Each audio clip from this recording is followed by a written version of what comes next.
Muito bem, pessoal, essa é a nossa última aula e como a gente está falando um pouco sobre saúde, não tem como não falar sobre a saúde no Brasil. A gente tem que falar um pouquinho sobre como que é o sistema de saúde dentro do nosso país. O desenvolvimento da medicina no Brasil sofreu influência principalmente das medicinas indígena, africana e europeia. Então vamos lá, né? A história da saúde, a medicina no Brasil. A gente tem a influência de três povos aí diferenciados, né? Os indígenas, os europeus e os africanos. Historicamente falando, a gente teve uma evolução que passa por esses três povos. Olha lá, os primeiros a praticar a medicina no Brasil foram os índios nativos, que utilizavam as ervas medicinais tropicais para curar doenças. Isso foi no início. No Brasil colônia, após a chegada dos portugueses, foram introduzidas as primeiras práticas medicinais europeias, tá? E com a escravidão, a medicina tradicional africana também se estabeleceu no país, tá?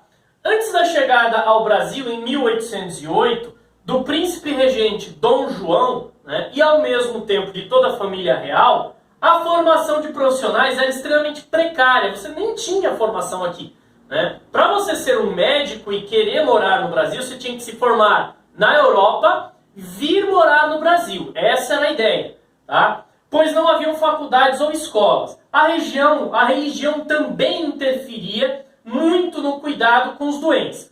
Dom João, então, fundou duas escolas de medicina, uma na Bahia e outra no Rio de Janeiro. Nesse período, as doenças tropicais passaram a afetar os europeus recém-chegados, porque eles não conheciam, né? Os europeus não conheciam as doenças que tinham aqui. E, é claro, houve aquela troca negativa, né? Mas os europeus trouxeram também várias doenças com eles, como é o caso da varíola, tá? Hospitais foram então fundados para atender os doentes e combater as epidemias. Foi apenas no século XX que a medicina brasileira passou a ter autonomia. E aí a gente tem os institutos do Manguinhos, no Rio de Janeiro, e do Butantan, aí, que foram fundados nesse período, nesta época. Ok? Vamos ver um pouquinho sobre os principais personagens. Vou até separar eles aqui. Os principais personagens da medicina no Brasil, né? Vamos lá. Médicos brasileiros, os principais, que foram aí, né, os representantes de uma medicina brasileira diferenciada. Olha lá, ó, alguns personagens da medicina no Brasil. No século XIX e XX, vários médicos e profissionais da saúde brasileiros contribuíram amplamente para as descobertas médicas no país e no mundo.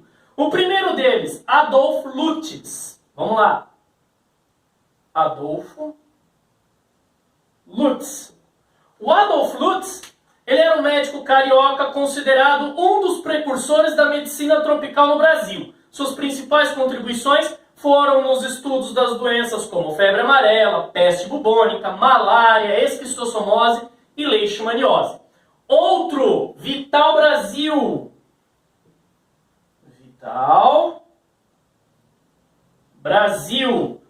Vital Brasil era um médico imunologista mineiro de renome internacional, que se destacou principalmente por seus trabalhos com combate à peste bubônica, a varíola e a febre amarela, assim como por suas descobertas sobre as especificidades dos soros, né, antiofídicos. Mais um personagem muito importante, né? Oswaldo Cruz. O Oswaldo Cruz, ele era um médico paulista, também um dos pioneiros no estudo de doenças tropicais. Estagiou no Instituto Pasteur, lá na Europa, e ao retornar no Brasil, assumiu a Diretoria Geral da Saúde Pública, quando coordenou campanhas de vacinação obrigatórias para erradicar a varíola e a febre amarela. Esse outro é muito importante, o Carlos Chagas. Carlos Chagas. Esse foi importante por um item muito que marcou muito o Brasil, né? Médico mineiro que dedicou sua carreira ao combate à malária.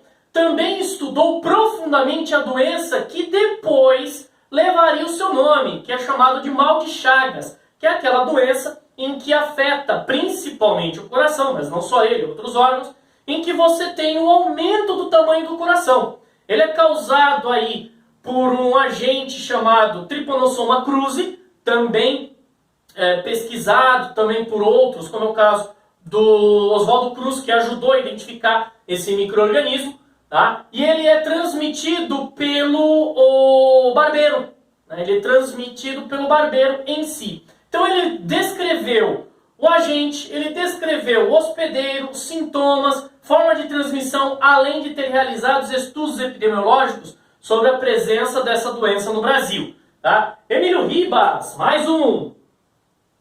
Emílio Ribas.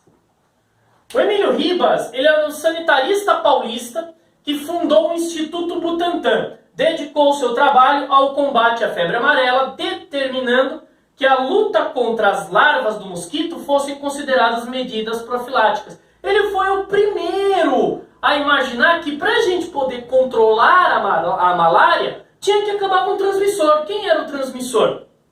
Era, no caso, o mosquito, né, que transmitia a malária. Ele foi o primeiro. E aí, quando surge a dengue, a gente já tem também essa ideia que acaba se proliferando.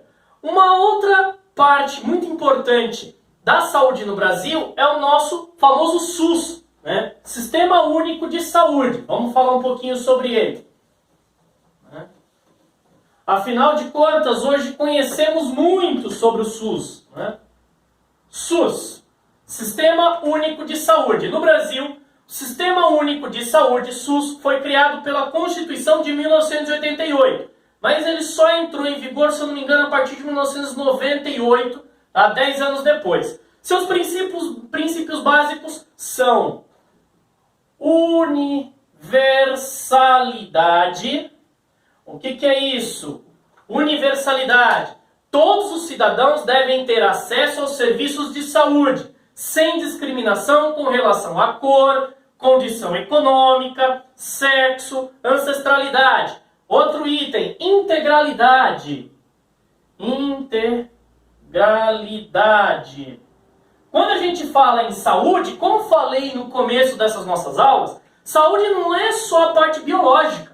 Ela também entra outros itens, né? A saúde dos cidadãos resulta de acesso à terra, para que você possa produzir seu próprio alimento em si, emprego, renda, saneamento básico, serviço de saúde como prevenção, tratamento e reabilitação. E educação também, pleno e para toda a família. E por fim, a famosa equidade. Equidade. O que é essa equidade? O direito à saúde visa reduzir as desigualdades entre os indivíduos e as populações. Ok? Bom, qualidade de vida nas diferentes regiões do Brasil. Vamos falar um pouco melhor aí sobre essa parte de qualidade de vida no Brasil. Segundo o relatório do desenvolvimento humano de 2014, publicado pela Organização das Nações Unidas, o IDH do Brasil ficou em 0,744, que é correspondente à 79ª posição entre 187 países. É uma posição muito baixa em si, né, muito afastada do ideal. Né? Durante as últimas 3 décadas, posterior aí,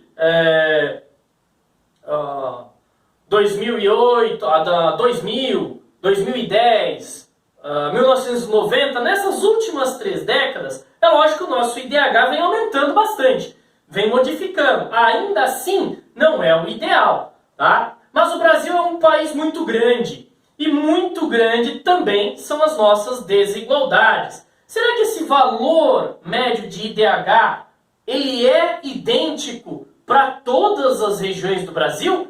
Essa é a questão básica que a gente levanta. E aí tem a resposta, né? Separando o Brasil em regiões, esses valores mudam bastante. De acordo com o Atlas do Desenvolvimento Humano nas regiões metropolitanas brasileiras, de 2014, a diferença entre o maior IDH do país, que é aqui na cidade de São Paulo, e o menor, que é lá na cidade de Manaus, no Amazonas, é de 10%, 10,3% de diferença de um para outro.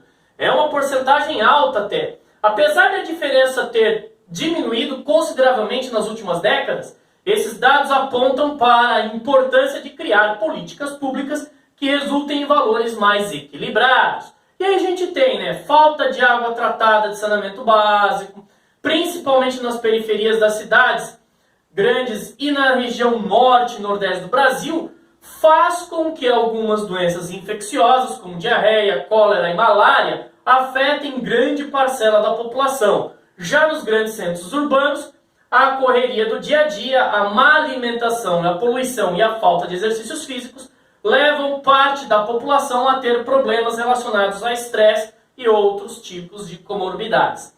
Ok, pessoal? Bom, esse material é o nosso material do terceiro bimestre, ok? Vamos nos preparar aí que logo tem as aulinhas para o quarto bimestre. Beleza, pessoal?